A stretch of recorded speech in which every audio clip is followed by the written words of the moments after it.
Nothing's ever what we expect, but they keep asking where we're going next.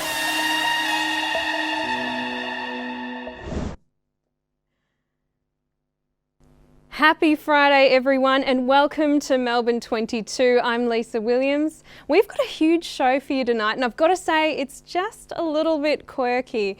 We visit the Australian Centre for the Moving Image, catch up with two Melbourne-based artists and dive into the world of cosplay events. But first, drag out your chain armour and wield your sword. It's time to play Swordcraft.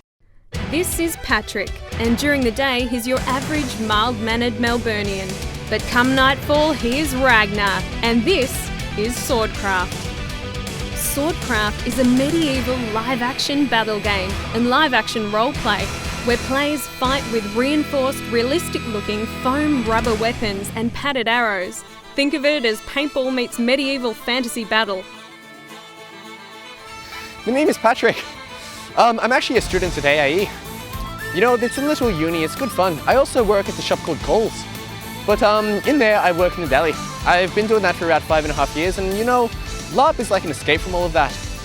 So I got into Swordcraft after a Supernova event where I bought my first sword, and I just thought it was some really cool little prop sword.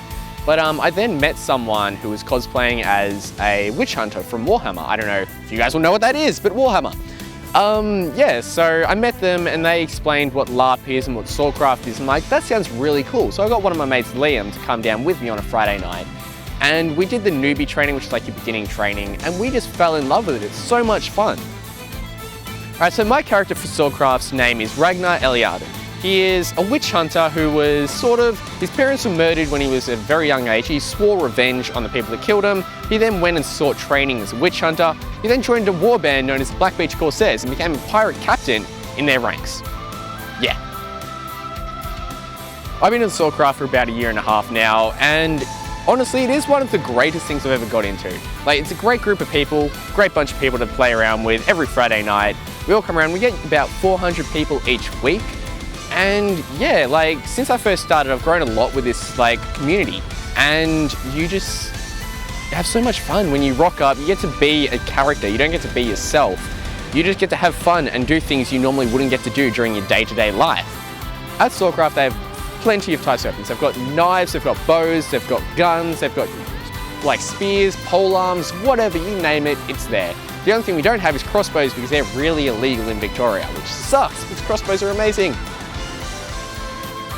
The cosplaying aspect is fun. I wouldn't exactly call it cosplay, it's more of entering your character's mindset, how your character would have been dressed in that time, and you get to enter the period a bit more. You get more immersion in the actual entire event, which is great fun. And building up a costume and armour and that is so much fun, but you get to express yourself through it.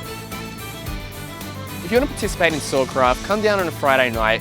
At the moment, we're at Brent's Oval in Parkville, and it's probably some of the most fun you'll have outdoors because sport sucks. LARP and Swordcraft is great fun. It's like sport, but it's not, and you get to hit people legally. Who doesn't love that?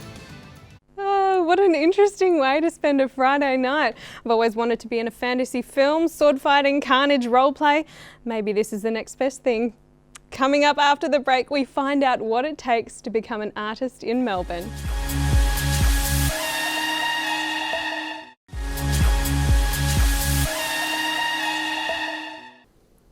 Welcome back to Melbourne 22.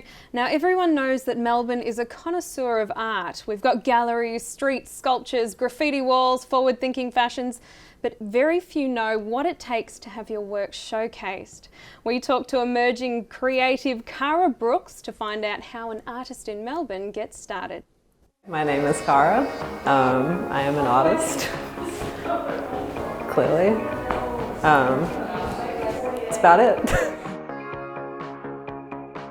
I've been drawing for as long as I can remember, so really it was just kind of a natural progression to move into art.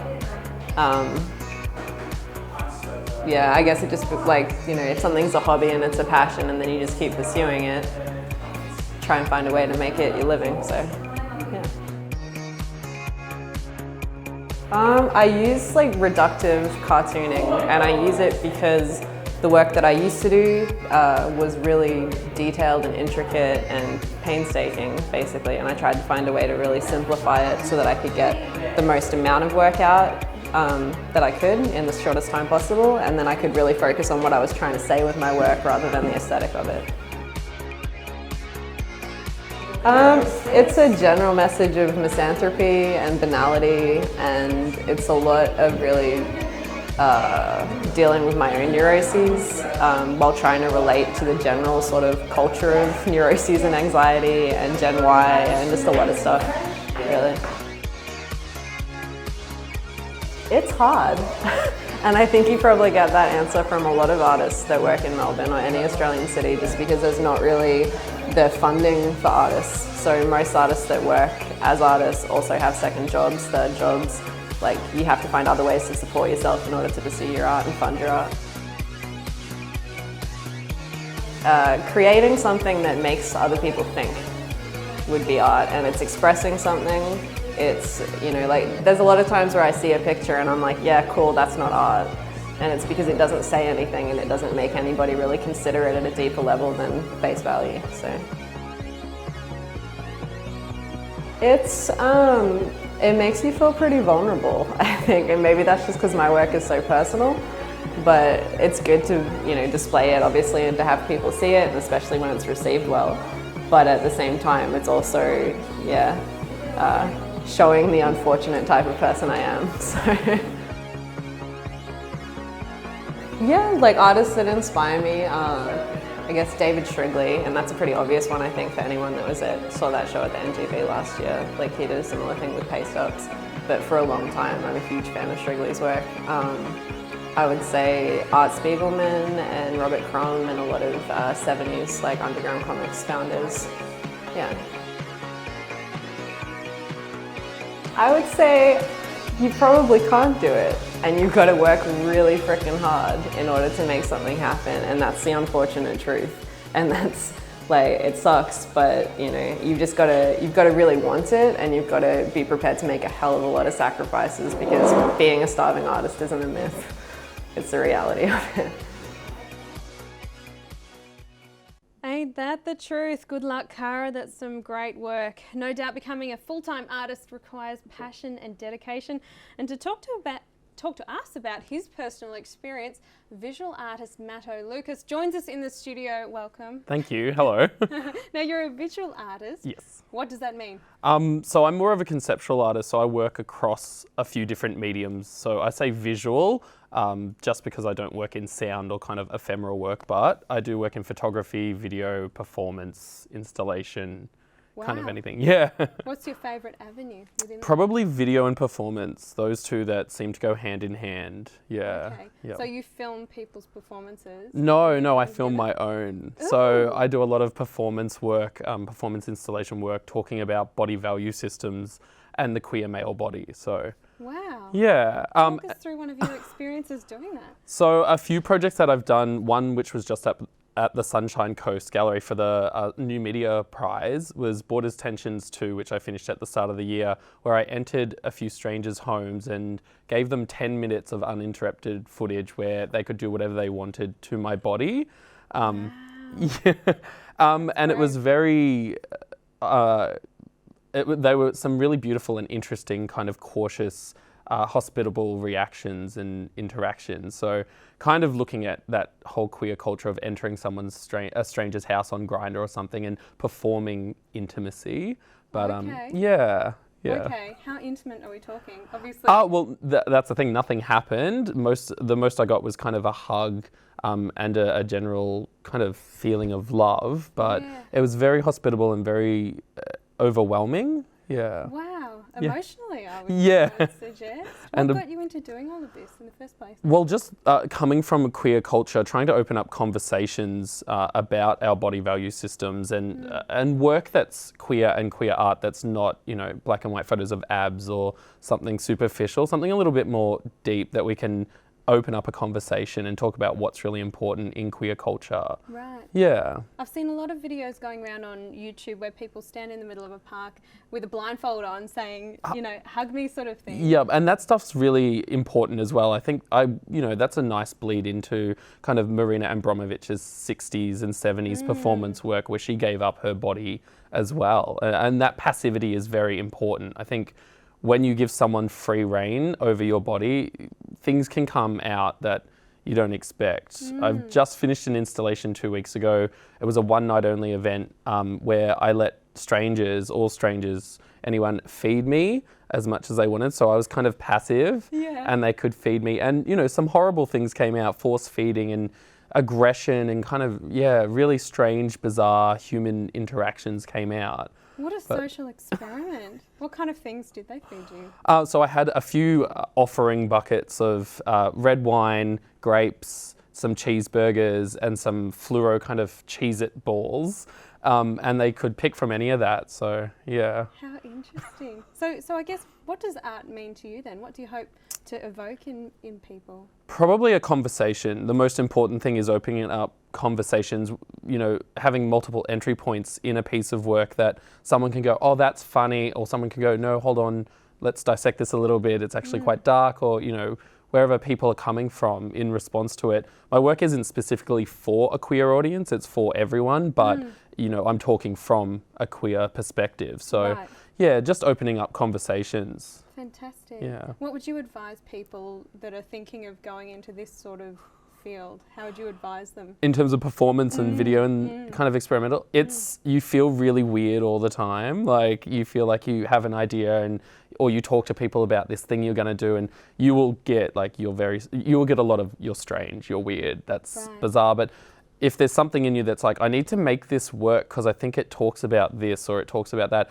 you should just do it, because you might get one or two beautiful responses and conversations afterward about the work where people just kind of are overwhelmed and like, thank you for making that. Wow. Yeah. I guess some people really connect with it, don't they? Yeah, which You're is really aiming at valuable. those few people that really understand what you're trying to do. Yeah, well, Something that's a clicks. bonus, but it is for everyone. So, you know, I had a few people with the force feeding thing not really get the passivity of it, and kind of it was funny and very kitsch and, you know, very interactive, but yeah. Oh, fantastic. Have you got something coming up that we can look forward to? I've got a group project next year where I'm looking at queer binaries and classification systems. So, yeah.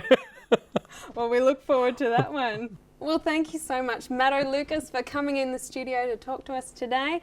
Coming up after the break, we explore Australia's Centre for the Moving Image and visit the Animega Expo.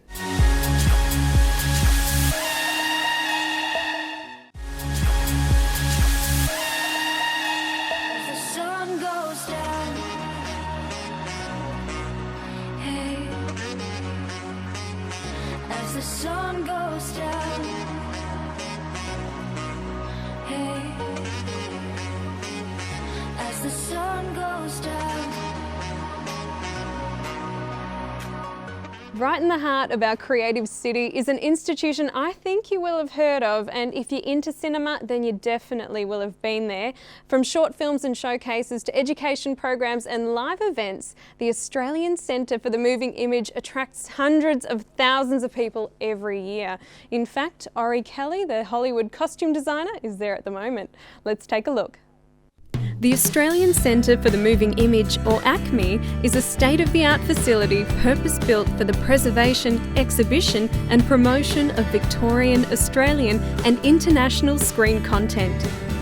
One of the main attractions is ACME's permanent Screen Worlds exhibition space. The Screen World space is always evolving with different immersive displays. It explores all aspects of the moving image, using objects, footage and artistic installations. Screen Worlds explores the story of the moving image through a number of different sections.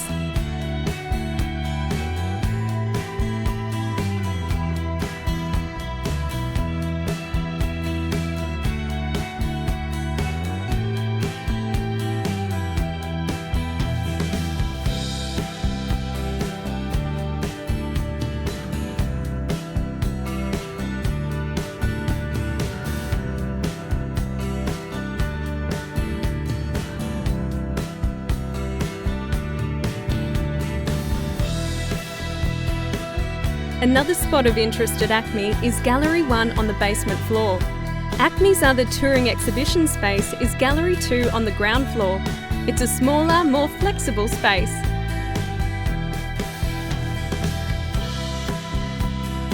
During the 2013-2014 financial year, Acme had 1.3 million visitors come through its doors, making it the second most visited museum in Australia. More information can be found about the Australian Centre for the Moving Image at their website www.acme.net.au.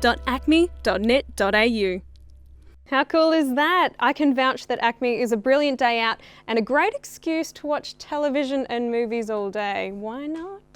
So far tonight we've explored sword fighting, role play, artistic endeavours and the moving image. While our final story ties them all together, let's check out some highlights from this year's Animega Cosplay Convention.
Unfortunately, that's all we have time for tonight. Thanks for watching. You can find out more information about tonight's stories on our Facebook page, and be sure to find us on Instagram and Twitter, #Melbourne22.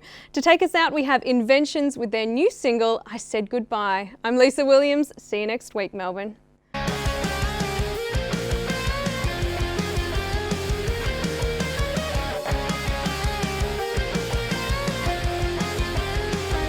had a dream of colours falling filling my eyes with things I had never seen. And in that moment, when the world was spinning, the lines they blurred and freedom I could suddenly see. So I said goodbye to the gravity below, to resistance and to every anxious thought I've ever known. I had a dream that my body was weightless. The air I breathe is glowing with a silver light, and all my tears were floating around me, up and away into the light of the moon above. Goodbye to the gravity below, to resistance and to every anxious thought I've ever known. I said goodbye to fear wasting me away. Thanks for all the time you spent showering me with shame.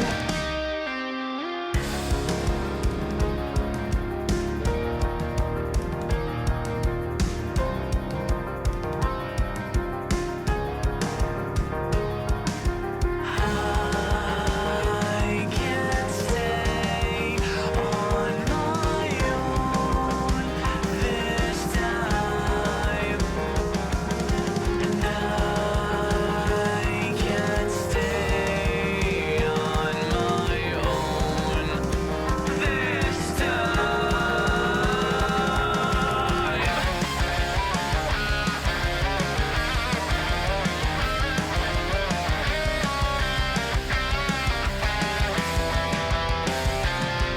Goodbye to the gravity below, to resistance and to every anxious thought